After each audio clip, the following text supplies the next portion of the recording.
किसी भी देश को विकसित होने के लिए जरूरी होता है कि वहां की शिक्षा व्यवस्था अच्छी हो, लेकिन पिछले 70 सालों में हमारे देश की शिक्षा व्यवस्था पर किसी ने ध्यान नहीं दिया। जनता ने तो उम्मीद ही छोड़ दी थी कि सरकारी स्कूल ठीक भी हो सकते हैं। लेकिन फिर दिल्ली में आई केजरीवाल सरकार, जिसने 5 साल में यह साबित कर दिया कि सरकारी स्कूल शानदार हो तो सकते हैं। सरकारी स्कूल प्राइवेट स्कूलों से बेहतर रिजल्ट ला तो सकते हैं।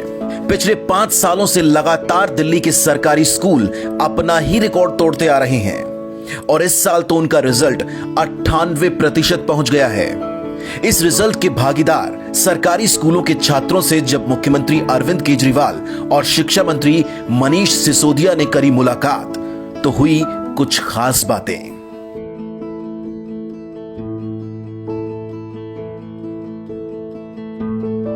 सरकार का पैसा कहाँ से आता है? टैक्स से आता है। टैक्स कौन देता है? आप सारे जने देते हो। इस देश का गरीब से गरीब आदमी भी टैक्स देता है। जब आप बाजार से माचिस खरीद के लाते हो, उसके ऊपर भी टैक्स लगता है। सेल टैक्स, जीएसटी, फलाना डिम्बा, तरह तरह के टैक्स लगते हैं। आप किताबें कापियाँ खरीदते हो, उस पर भी टैक्स लगता है। पेंसिल खरीदते हो, उस पर भी टैक्स लगता है। खाना खरीदते हो, उस पर भी टैक्स। तो गरीब से गरीब आदमी भी टैक्स देता है। उस गरीब आदमी के टैक्स के पैसे से आप लोगों को फ्री में शिक्षा मिली है, अच्छी शिक्षा मिली है। तो जो मर्जी बनो अपनी ज़िंदगी में, लेकिन जो इस देश ने आपके लिए किया उसको कभी मत भूलना। उस देश को वापस देना है।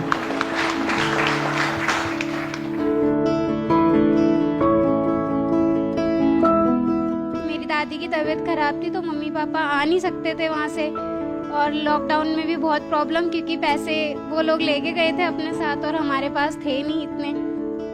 तो मेरे पास जो सेविंग्स थी मेरी 2000 रुपीज़ ही थे मेरे पास उस टाइम।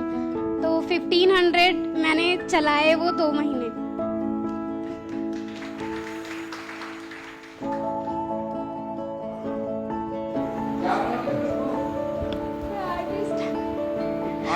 Yes sir.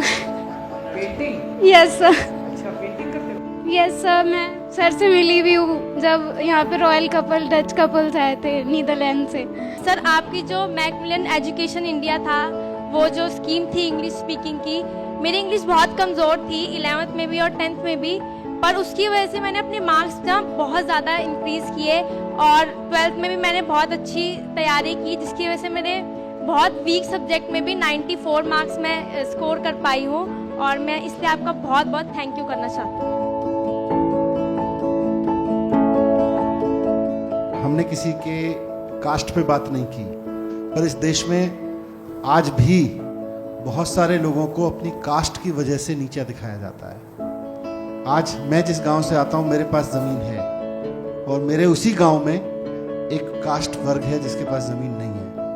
और आज उनके बच्चे और उनके बच्चों के बच्चे 10वीं पीढ़ी 12वीं पीढ़ी भी आके दिल्ली में सिर्फ और सिर्फ इसलिए आके क्योंकि उनके गांव में भी ज़मीन नहीं है, खेती नहीं है 20 साल पीढ़ी पहले, और आज भीख मांगने से लेके छोटे छोटे काम ऐसे करने पे मजबूर हैं और एजुकेशन मिल नहीं पाई। तो आज जब हम शिक्षित हो रहे हैं, आज जब हम समझदार हो रहे हैं एक देश के रूप में, एक समाज के रूप में, तो हमारी ये जिम्मेदारी बनती है। 3 भाई होते हैं, उनमें से एक किसी कारण से, पेरेंट्स की गलती की वजह से या दुर्योग से कमज़ोर रह जाता है, तो बाकी 2 भाइयों की जिम्मेदारी बनती है कि नहीं बनती कि उसको साथ लेके चलेंगे। तो as a nation, as a society हमारी जिम्मेदारी बनती है कि नहीं बनती कि पहले जो गलतियां हुई उसकी वजह से जो लोग पीछे छूट गए उनको साथ लेके चले कि नहीं चले, चलना चाहिए कि नहीं चलना चाहिए।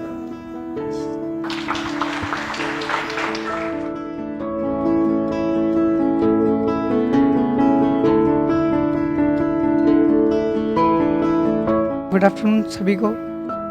सर, मैं बेसिकली बिहार से बिलोंग करता हूँ। सर, मैं दिल्ली अपने अंकल के साथ रहता था बचपन से ही। 3rd क्लास में मैंने गवर्नमेंट स्कूल में मेरा नाम लिखवाया गया था। आफ्टर 10th क्लास मैंने अपने अंकल का भी घर छोड़ दिया।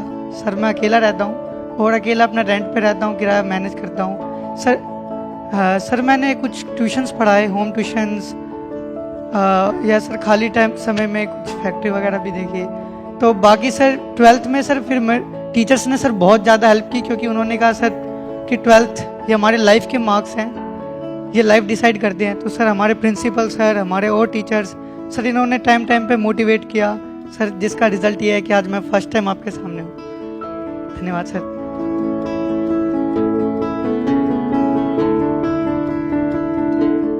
कुछ लोग कहते हैं कि गरीब लोग तो अपने बच्चों को बचपन में ही काम पे लगा देना चाहते हैं ताकि वो 2 पैसे कमा के लाएगा। जब स्कूल में पढ़ाई तो थी नहीं, तो एक आदमी सोचता था यार टाइम खराब कर रहा है बच्चा जाके, जब पढ़ाई नहीं होती है तो यहाँ पे 2 पैसे तो कमाएगा। जब से दिल्ली के अंदर सरकारी स्कूलों में पढ़ाई अच्छी हुई है, अब हर गरीब आदमी चाहता है मेरा बच्चा बड़ा होके मेरा नाम रोशन करे, मेरे घर की गरीबी दूर करे और अपना भी आगे भविष्य बनाए।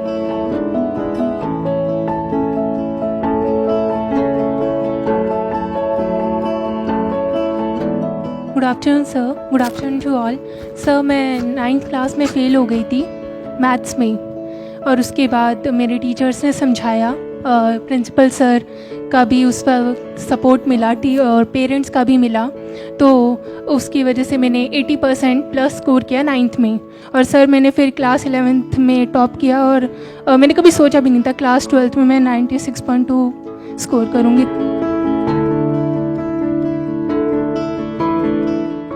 मैं हमेशा यही कहता हूँ कि वही टीचर्स हैं, वही बच्चे हैं, वही पेरेंट्स हैं, वही हेड ऑफ स्कूल्स हैं। अब सिस्टम थोड़ा सा बदल गया, व्यवस्था थोड़ी सी बदल गई, एक ईमानदार सरकार आ गई तो सारा का सारा ढांचा बदल गया। तो आप ऐसे ही लगे रहिए, सभी बच्चों के अच्छे भविष्य की मैं कामना करता हूँ और उम्मीद करता हूँ कि आप लोग अपने जीवन में खूब फले फूलें और देश का नाम रोशन करें। Thank you.